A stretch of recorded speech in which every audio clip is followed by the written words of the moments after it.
This is a presentation by the Institute of Law in Jersey about child contact during the coronavirus crisis.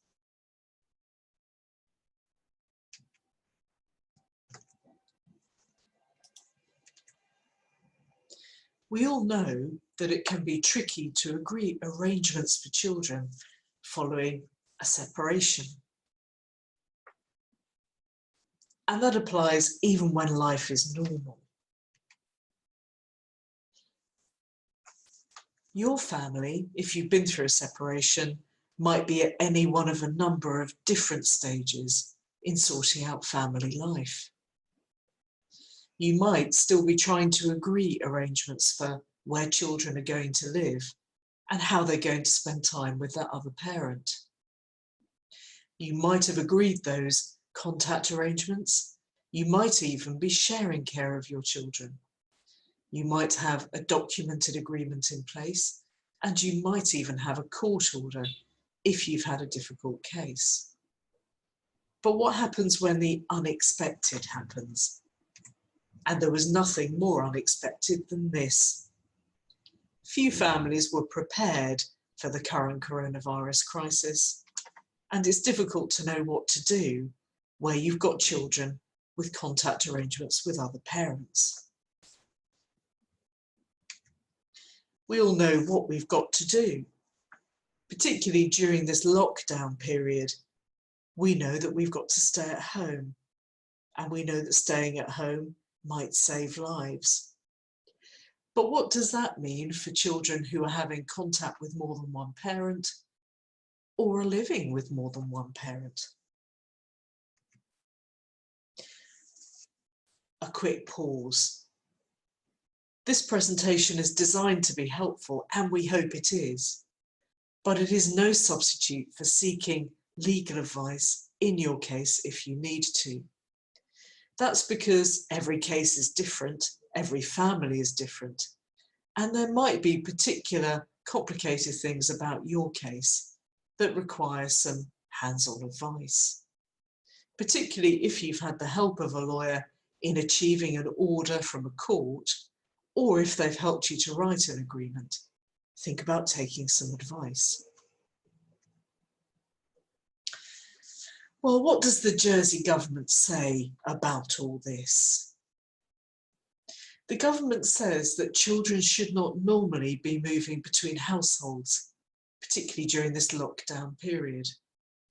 But it does recognise that that might be necessary when children under the age of 18 need to move between the care of separated parents.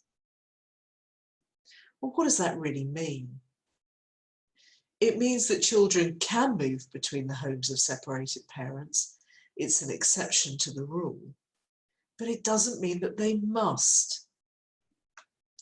That's a decision for their parents to make after a sensible assessment of all of the circumstances. Well, what's sensible? It isn't always easy to be sensible or to use your common sense, particularly when the world has become a very strange place. But think about the following perhaps: the health of your child, the risk of infection in your particular circumstances, and think about whether there are any vulnerable people in either household. Who's a vulnerable person? Well, perhaps the most obvious vulnerable people are these guys, grandparents. We know that elderly people or people who are older might be at particular risk. But there might also be people in one of these households who have an underlying health issue. Think about that.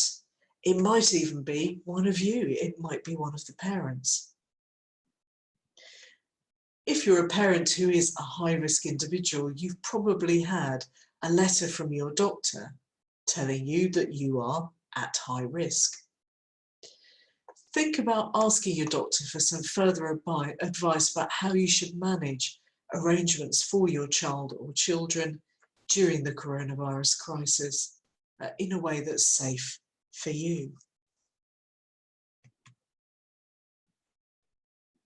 So what do you do if you already have in place either an agreement about contact arrangements or if you have a court order? Well, unless there's a clear and unacceptable risk to the child, to a parent, or to someone who lives with one of the parents, the court would normally expect you to comply with an existing court order or an agreement that's in place. What does that mean? Well, it means that you shouldn't just take generally matters into your own hands. But you can agree something else between you if it's sensible in the circumstances. What are the options? Well, you can try to talk to each other about your worries and your ideas for a way forward. You might be able to think of something that will suit everyone. Think about how often contact is happening and how long it's going on for. It may be that that needs to be adjusted. But sometimes if contact visits are not a good idea at all, think about maintaining contact using video messaging. There's lots of really good apps out there. Or by telephone, if that's what's best for your child. And every child might be different. But what if you really can't agree? And what if one of you is really worried about these arrangements? If one of the parents is so concerned that complying with a contact agreement or an order might be against government advice, that parent can, if they have to, exercise their parental responsibility and change those arrangements so that they are safe. But bear in mind that that's a big decision to make.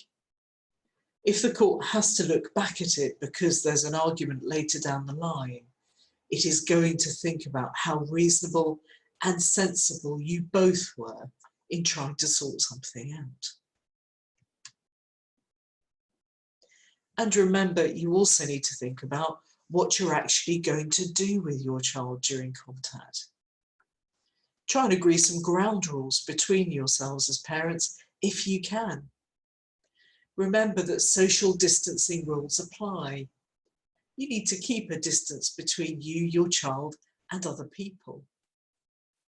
Follow government advice. For example, you can go to a beach or to a park, but you should not be going out on a day trip to the beach or to the park. If you're spending time outside, do it in accordance with government advice. As a parent, it's up to you to act sensibly to keep your child safe, to be considerate to others, and to follow the rules. There are bound to be arguments between some couples. We all know that conflict is bad for children. We also know that this is a very difficult period of time. There is an increased risk of domestic abuse and violence at the moment, so do keep yourself safe. Treat each other with respect. Because these are stressful times, we need to think carefully about how we communicate with other humans. Try and be kind. That might sound silly if you've separated from your ex. Not all ex-partners get on very well, but try and be kind to each other. Try and understand that this is difficult for everyone and try and see each other's point of view. Try not to call the police unless you have to, perhaps because you feel unsafe. Remember that the police, like the ambulance service, are really busy at the moment, dealing with urgent situations. But do call your lawyer if you have one, and if you don't have one and you feel you need legal advice, contact the Legal Aid Office. Where you reach an agreement, even if it's just to cover a short period of time while this crisis is happening, try to write things down. And that's because misunderstandings can cause arguments. When you've reached an agreement, Even exchanging a text message or emails can help to make sure that that's clear, so that you know where you stand. And remember, this will come to an end. There is light at the end of the tunnel, and hopefully life will get back to normal as soon as possible. Thank you very much. We hope you found this presentation useful.